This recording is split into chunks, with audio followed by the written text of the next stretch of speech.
नमस्कार।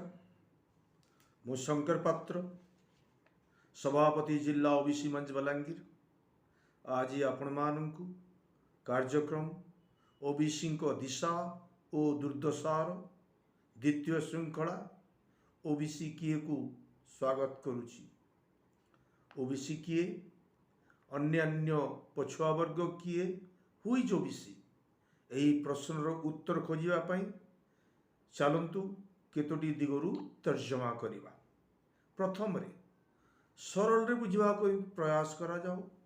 भारत रे यही संज्ञा विद्यमान जो माने एससी नुहंती, एसटी नुहंती, जनरल साधारण वर्गर नुहंती, सेमाने ओबीसी अदर बैकवर्ड क्लास अर्थात अन्य पछुआ वर्ग। भारतीय संविधान रे एससी एसटी वर्गों को चिन्हट करी तांको पई सामाजिक सुरक्षा तथा राजनैतिक प्रतिनिधित्व व्यवस्था रही। एससी और एसटी व्यतीत 1931 जनगणना अनुसार भारत रे 52% पछुआ वर्ग सामाजिक और शैक्षिक अनग्रसर जाति समूह को चिन्हट करी थैथान करिवार विधान संविधान धारा 340 रे रखा जाइछि। सरकार कमिशन बसाई चिन्हट करी संरक्षण देवार व्यवस्था करिवे। तदनुरूप काका कालेकर कमिशन 1953 रु 1955 रिपोर्ट देवा सत्वे कार्यकारी हला करागला नाही। तहिरे कमिशन ग्रुप ए रे 25%, ग्रुप बी रे 33%, ग्रुप सी और डी रे 40% एपरी ओबीसी को चाकरी रे दवा पाई सुपारिश करथिले। सरकार ताकू डस्टबिन को फिंग देले। जनता सरकार पुणी मंडल कमिशन 1978 रु 1980 मंडल भारत सारा बुली आर्थिक सामाजिक तथा शैक्षिक अनग्रसरता को नहीं 11टी बिंदु को तर्जमा करी सर्वमोट 3743 जाति को ओबीसी अदर बैकवर्ड क्लास बोली चिन्हट कले। समानंकु अन्य सुविधा सुजोग दे अति कम रे 27% उच्च शिक्षा और चाकरी रे संरक्षण देवा को सुपारिश कले।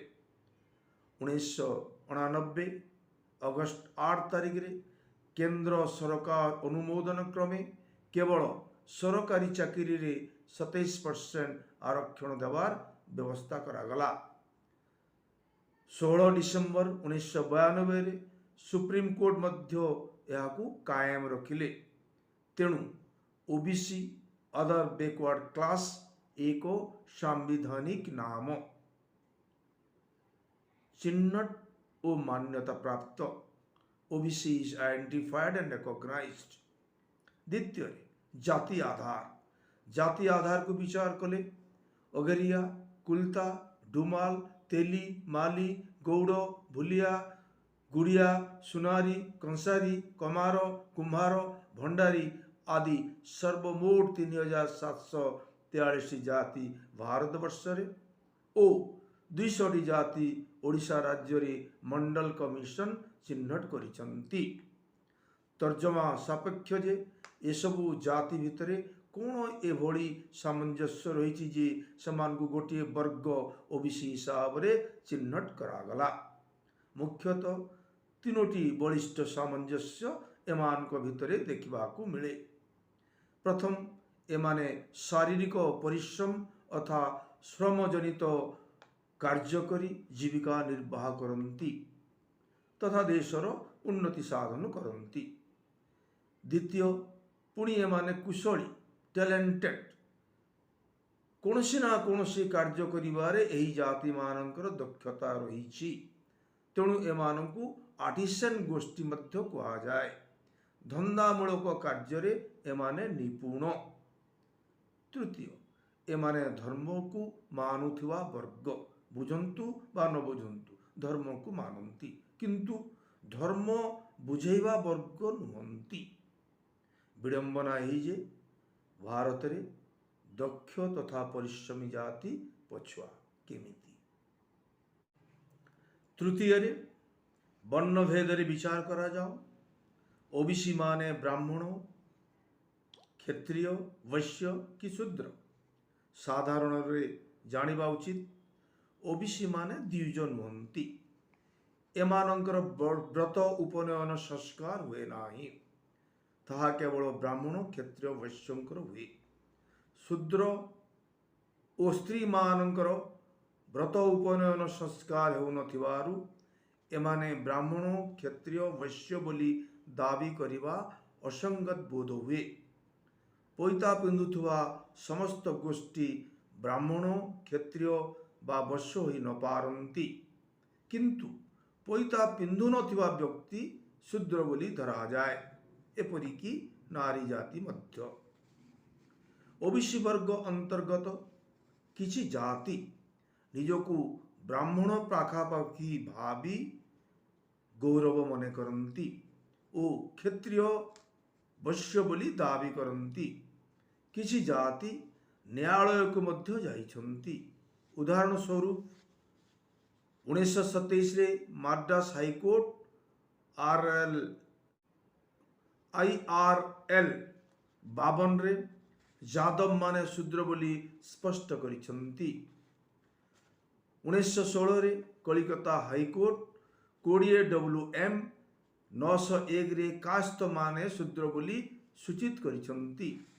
माद्रास हाईकोर्ट मराठा जाति को शूद्र कहउथवा स्थले 1928 रे बॉम्बे हाईकोर्ट IRL 52 रे मराठा 5 परिवार, 96 परिवार क्षत्रिय किंतु बाकी मराठा शूद्र बोली राय देइछंती। एबे प्रश्न उठे, शूद्र हेबार मानदंड कौन? IRL 10 कलिकता 68 रे थिबा मानदंड एही जे प्रथम कुल नाम उपरे दास संज्ञा प्रयोग। विवाह और कर्मकांड समय रे अमुक दासस्य पुत्र, अमुक दासस्य कन्या इत्यादि इत्यादि प्रयोग। नंबर 2 पैता न पिंधिबा। नंबर 3 होम करी न पारिबा। नंबर 4 अशौच काल कम हेले शूद्र। माद्रास हाईकोर्ट अनुसार समुदाय जाति चेतना, पैता न पिंधिबा और उच्च जाति द्वारा मान्यता न हेले शूद्र। बॉम्बे हाईकोर्ट मध्य तदनुरूप तर्जमा करिछंती। जे कोनोसी विवाद उपजिले शूद्र। वर्तमान अपना अपना जातिर स्थिति जहा हेउना काहीकि ओडिशा रे चिन्हट होइतिबा 200 टी जाति ओबीसी। चतुर्थ धर्म दृष्टि विचार करा जाओ। ओबीसी किए? प्रथमे हिंदू धर्म, जदियो 11 डिसेम्बर 1995 रे सुप्रीम कोर्ट जजमेंट हिंदू कौनसी धर्म नुहे, तथापि भारत रे क्वचित ओबीसी वर्गर जाति शिवालय तथा अन्यान्य देवादेवी मंदिर रे पूजा अर्चना करुथिले हैं, सेमानंकु ब्राह्मण वर्ण रे गणना करा जाए नाही। धर्म एवं धर्मर परिभाषा को ठीक रूपे न बुझी अर्थात पुत्र कन्या धर्म, विद्यार्थी धर्म, स्वामी स्त्री धर्म, माता पिता धर्म, भातृ भग्नि धर्म, सखा सोदर धर्म, सर्वोपरि मानव धर्म को उपेक्षा करी पर कथारे पड़ी धर्म नारे गुलामगिरी करुथुवा व्यक्ति अर्थात धर्म को न बुझी 100% मानुथुवा व्यक्ति ओबीसी। कथाटा तिक्त हेले भी सत्य।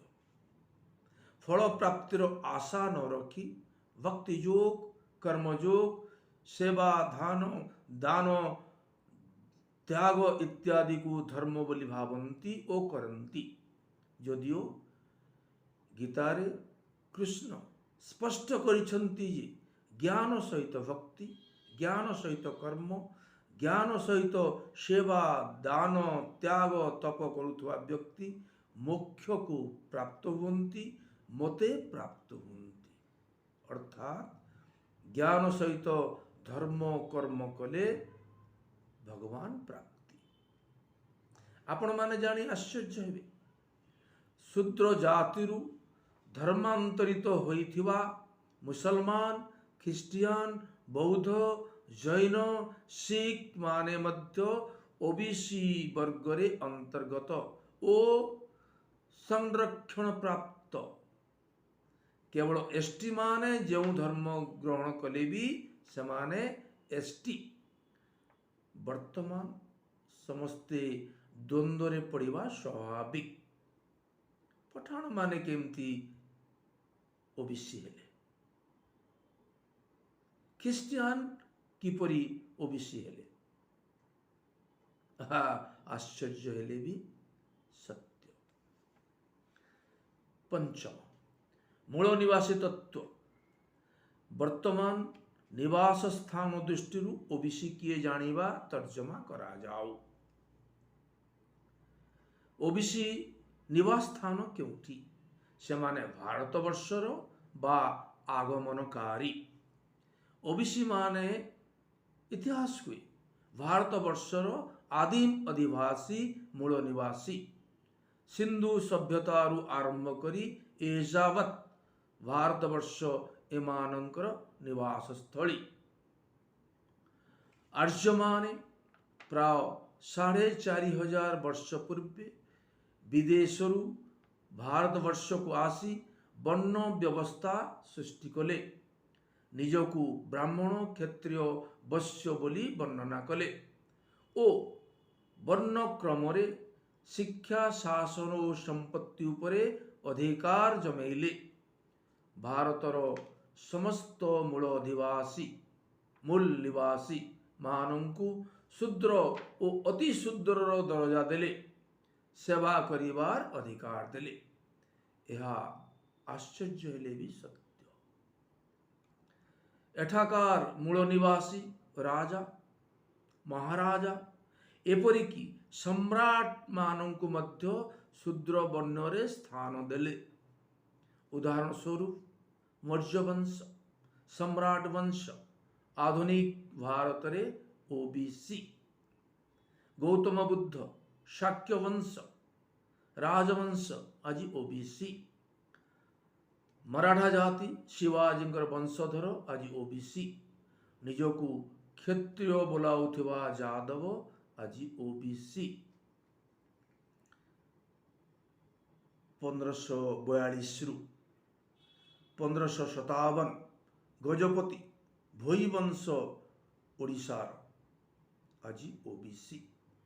एमाने सभी शूद्र जेहेतु मूल निवासी। वैज्ञानिक दृष्टिकोण विचार करा जाऊ, भारतर मूल निवासी ओबीसी, एससी, एसटी ओ धर्मांतरित होइतिबा भारतर मूल निवासी मानंकर डीएनए सामंजस्य अछि। विदेशरु आसीतिबा आर्य, ब्राह्मण, क्षत्रिय, वैश्य मानंकर डीएनए यूरेशिया बासिंको डीएनए सहित सामंजस्य रहिछि। विश्वविख्यात मानव अनुवंश विज्ञानी Michael Bamshad Eccles university Salt Lake City America ओ मानव शरीर रचना शास्त्र विभाग आंध्र विश्वविद्यालय विशाखापट्टनम को मिलित सहयोग रे जो व्यापक डीएनए अध्ययन करा जाइछि तार निष्कर्ष स्वरूप प्रमाणित जे ओबीसी, एसटी, एससी, आरएमएस देशर मूल निवासी ओ आर्य उच्च वर्णीय हिंदू यूरेशीय विदेशी अटंती। तेणु स्पष्ट हो जाइछि जे ओबीसी माने भारतवर्षर खुंडकटा पर्जा एवं वर्तमान संरक्षण हिसाब रे चतुर्थ श्रेणी नागरिक जाओ